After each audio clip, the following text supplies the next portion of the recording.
Good morning, Vancouver. It's Thursday, May the 23rd, and from the freshly painted Pollinate studio, I'm high on fumes, and this is Terminal City News.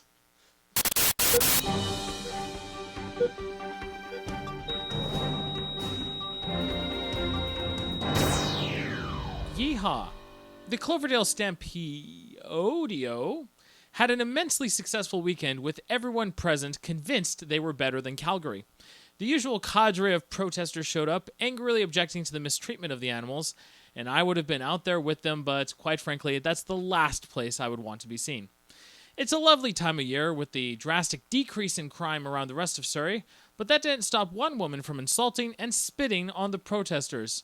Stay this classy, Surrey, and it won't be Calgary you're competing with, just Winnipeg. Vancouver man Han Con Zhao, whose name I think I'm mispronouncing, is being held in a jail in Kentucky for stalking Jennifer Lawrence. Apparently, the man sent repeated messages to the actress and even harassed her brother for some reason.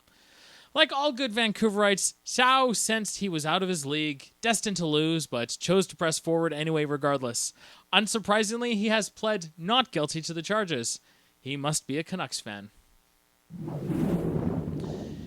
The Centre for the Performing Arts, that lovely multi-story 1,800-seat theatre in downtown Vancouver, has been sold to megachurch Westside Church, which is an offshoot of Willingdon Church, which is like the largest church congregation in Canada, strangely enough. The arts community is aghast, as the hardcore evangelicals have already expressed that there will be restrictions against any production that wants to use the venue.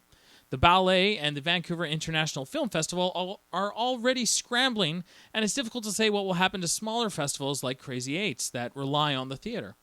Programming has already been released for the winter season, including a reenactment of the Nativity, a screening of It's a Wonderful Life, a reenactment of the Nativity, The Best of Josh Groban, a reenactment of the Nativity, and a special 18-plus only late-night screening of Sunday School Musical. And yes, that's a real thing. My good friends, the Anti-Gentrification Front, decided that a new family housing complex replacing a condemned rundown shack on an abandoned lot was an affront to poverty, and claimed responsibility for torching it earlier this week. Look, you pus-filled zits on the ass of a diabetic camel. Even the residents in the area are continually scratching their heads and wondering what the hell you are doing. What is your actual target? You moronic idiots have less brains than a pubic louse and significantly less charm. To think you guys are the sperm that made it is not only depressing, but proof of the multiverse, as apparently anything is possible. I can't help but wonder if that was your actual headquarters and you burned it down by accident. Oh yeah, we meant to do it. But the thought that any of you can actually use fire is actually too much for me. I wouldn't trust you guys to fill in a coloring book without screwing it up and then claiming that you meant to do it that way. Anarchism. Alan Moore is on a flight over to personally kick all your asses if he can find them through your designer label skinny jeans. Why don't you guys go piss off already? I hate you all. JukeboxPrints.com has found that someone is masquerading as them to smuggle LSD-laced stickers through the mail. Apparently they got a sample of some of the mail, opened them up, and discovered strange psychedelic stickers. Testing those stickers later revealed the drugs and the probability of a drug ring conspiracy. Ooh. As I am currently high on paint fumes, I don't think I can objectively comment on this story, short of recommending another viewing of Dark Side of the Rainbow. Buskers on Granville Island are up in arms regarding 4 new rules they say are totally unfair that the Granville Island Cultural Society has either now implemented or has now chosen to start enforcing. Firstly, the fees have doubled in price to $110 per year.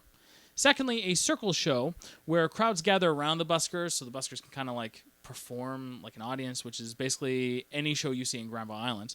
They're not allowed to take place before or right after another circle show. Thirdly, no fire, which kind of makes a little bit of sense. I'm not going to lie. And finally, a casting process, which buskers say exclude novices. Well, I have a confession to make to those buskers out there. It's all my fault. My act on Grand Island was lighting groups of people in a circle on fire. Why, yes, we did just make a morbid turn on this show, but I think we can all agree at least I'm not as bad as one of those scum suckers with the Anti-Gentrification Front. Thanks for watching this week, Vancouver. Join us next week when I finally learn in a hard-biting report why Subway stopped carrying Caesar dressing. Sunday School Musical, rated R, playing in select cities. Starring Ted Danson? What?